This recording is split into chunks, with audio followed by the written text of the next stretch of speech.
The congruence element is a powerful intervention by just saying, you know, I hear you saying that you really like this piece, but I'm noticing when you say it how, you know, your face droops, and I'm wondering, I'm just curious about the difference of that.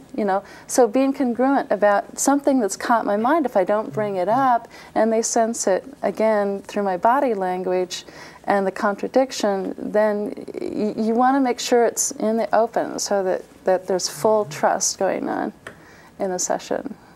Well, you're going to be working with an 8-year-old girl. Can you set that up for our viewers in terms of things that they might be looking for and what your goals were in this first interview? Okay.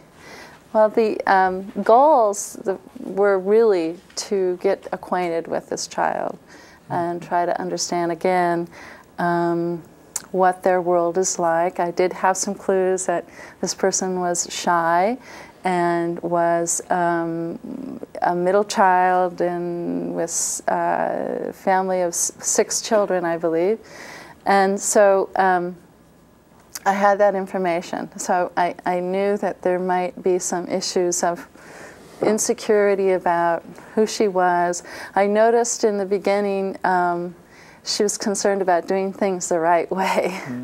So as much as possible, I tried to remind her that this was not about a performance, that it was really a place for her to just to be herself, which I knew would be a challenge for her, but as much as possible trying to create a safe place for her. So we should watch you restraining, helping her.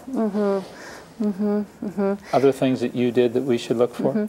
Well, one thing, I did a wonderful blunder towards the end of the video, which you'll see, which was quite nice actually, because I said her name wrong.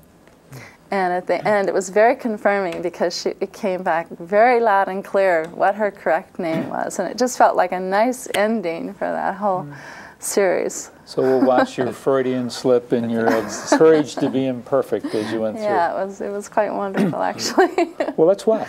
Okay, that's great.